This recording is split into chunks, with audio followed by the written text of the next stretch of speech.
Hey, Scotty G here for the next episode of Scotty G's Pod Spot. Again, a shout out to our sponsor, Blind Tiger Spirit Cocktails. They're shaking and baking and moving and grooving and just doing having great success. And again, that's my favorite non-alcoholic cocktail. So thank you for sponsoring the Pod Spot. Last pod spot, I talked about my Giants and their future in fantasy sports. And, I kind of been ignoring my other teams. The Rangers, Knicks, and Mets. So I thought I'd spend a little bit of time because the Mets are on the news a lot and they're making me crazy. So just a quick summary. Knicks are off to a great start, 18-7. First place in the division. 2 games out of first in the conference behind Detroit. Surprisingly, Indiana, the team that knocked them out of the playoffs last year, when I thought we were going to, make a bigger run to the NBA Finals, they're 6-20. They might even make the playoffs this year. So I don't know what's happened in Indiana. I haven't been following them, but the Knicks are doing well. And tomorrow night, there are 8:30 tomorrow, Tuesday, December 16th. That would be. They're going to be playing San Antonio in Las Vegas for the NBA Cup for the midseason tournament. So, hey, that's be a nice little win, hopefully, if we can pull it off. Now, the Rangers, 3 games over 500, 16-13 with 4 overtime losses. So 16-13-4. They're only 2 points out of 4th place in the division and only 2 points out of the wild card. So even though it's kind of a rebuilding, Chris Drury cleaned house last year, saved a lot of money on contracts and salary cap. I still hated some of the moves. I hate trading Chris Kreider, who's doing great out west. K'Andre Miller, some core players. I hated trading them, but we weren't winning a Stanley Cup with them. So maybe some changes had to be made. Mike Sullivan is trying to mold this team right now. And you know what? I remember so many it's so difficult to maintain being a top team for 82 games. I've had so many seasons. One in particular, the Rangers came out guns blazing, killing it, best team in the league through December, early January, and then tanked. And then just got cold and, didn't make the playoffs or got knocked out in the first round. So I always, my philosophy with these long seasons, baseball, hockey, basketball, very difficult for 162 or 82 games to, be the best team throughout that entire stretch, those entire seasons. You want to be the team no one wants to face going into the playoffs. You want to be hot at the end. So the Knicks had some bumps early. They're playing great basketball right now. Hopefully they'll be hot at the end. Same with the Rangers. Hey, we're in the conversation. 2 points out of a wild card, the last wild card spot. And we've been playing better. We had a rough start to the season at home. And we've been playing better lately. So Mike Sullivan's making some improvements. Team's playing better. A big win the other night in overtime, 5-4. So let's just hope that the Rangers make the playoffs and I have a good spring with 2 of my teams in the playoffs, not just the Knicks. Now we're going to switch to the Mets for most of the rest of the podcast. Oh, wait, I forgot.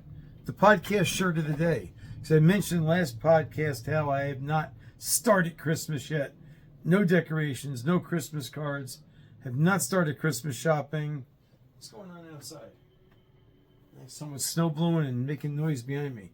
Anyway, I'm trying to get in the spirit.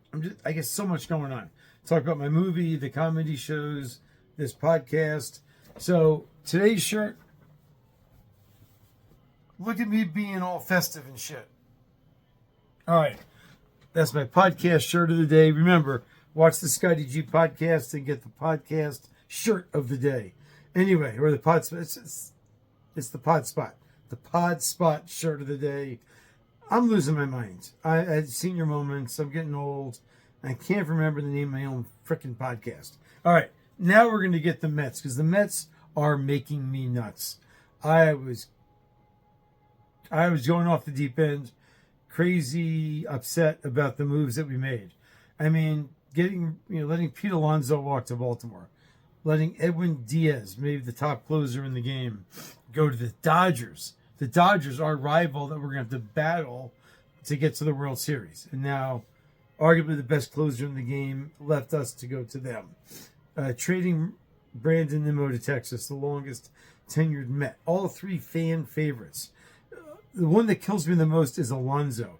He carried the team for a good portion of last year. We wouldn't have had 83 wins if it wasn't for him. He when Juan Soto was cold to start the year, the team was not batting. Even though the pitching was great through June 13th, the team batting was not great, and Pete carried us. He had a monster year.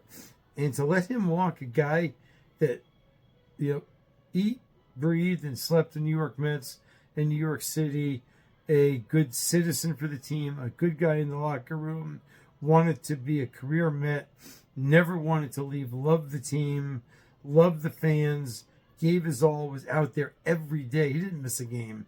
I went to a Met game, I knew unless the manager was sitting him to give him a day off, Pete Alonso was going to be in the lineup and performing.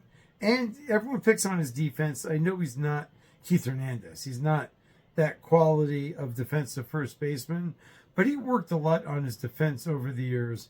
And I know they got on him for a couple of bad throws last year that kind of, maybe injured some pitchers that had to run or land awkwardly to get his throw.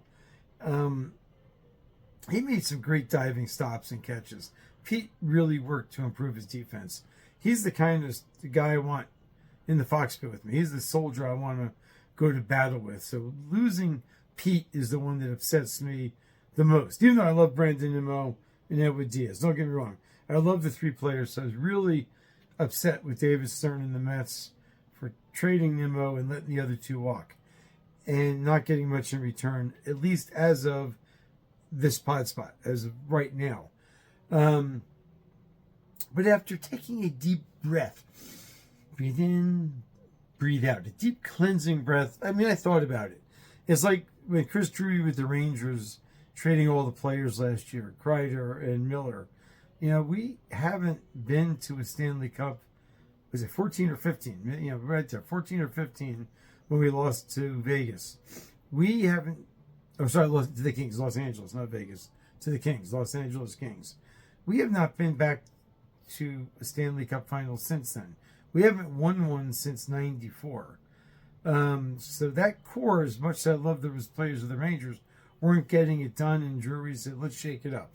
And everyone was angry with him for it, and I hated that he gave up some of the players he did. But we're not doing worse than last year right now. Same with the Mets. So we haven't been to the World Series since we lost to KC. And my buddy, Phil Connors, who was on episode 1 with the Armenian. The Armenian is a Yankees fan. Phil Connors is a Kansas City Royals fan. So it pained me that we lost to them. But I was happy for my buddy Phil Connors, my friend, because it's been much longer since the Royals had won a World Series. We haven't been back since 15. And on top of that, we haven't won one since 86, longer than the Rangers. So we have this core of players who I love, but were they getting it done? Maybe David Stern and team said, you know what? They're great guys, great performers, but we're not winning a World Series right now with them, and our goal is to win a World Series. And he's focusing on the whole run prevention thing now. So first, before Diaz walked, he picked up Devin Williams. All right.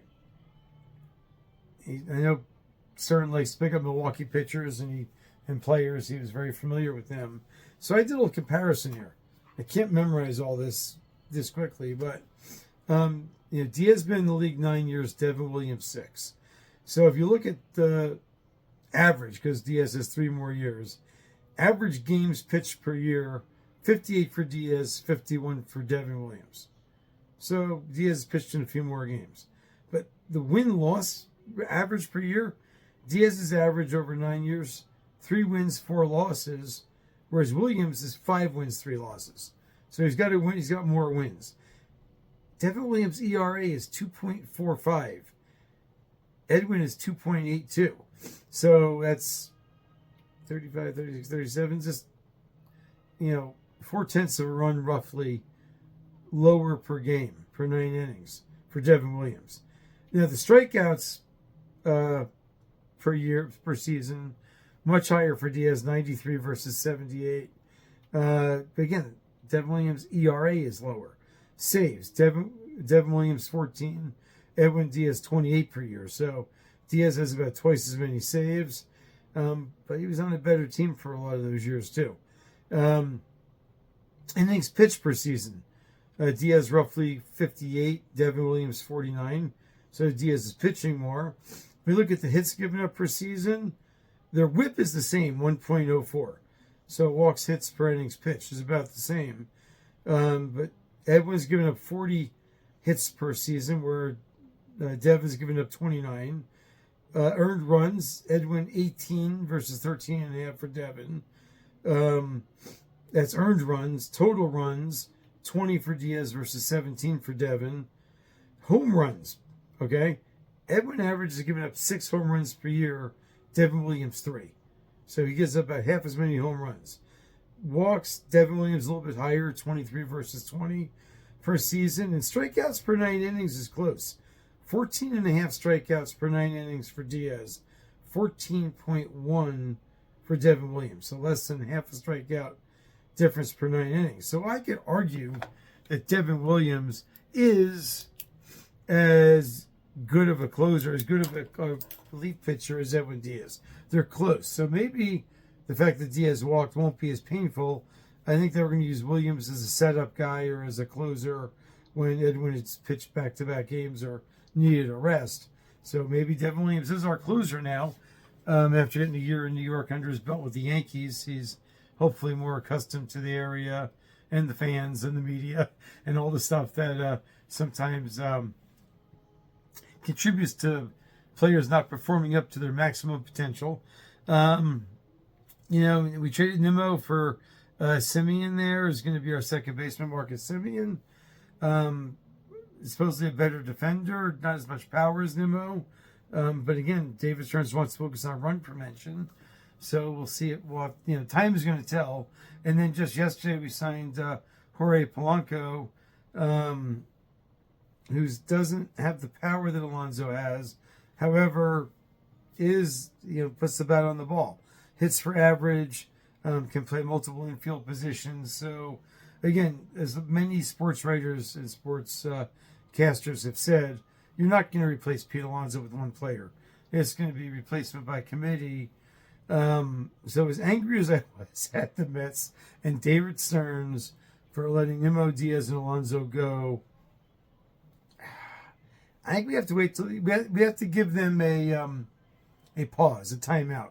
I think we have to wait till the end of the season, 2026 season, to see how these moves pay off and see if it gets us to the playoffs and gets us to the World Series. So only at that point are we going to be able to tell if David Stearns is an effective president and is making the right calls. And back to my Giants, which we haven't talked about yet.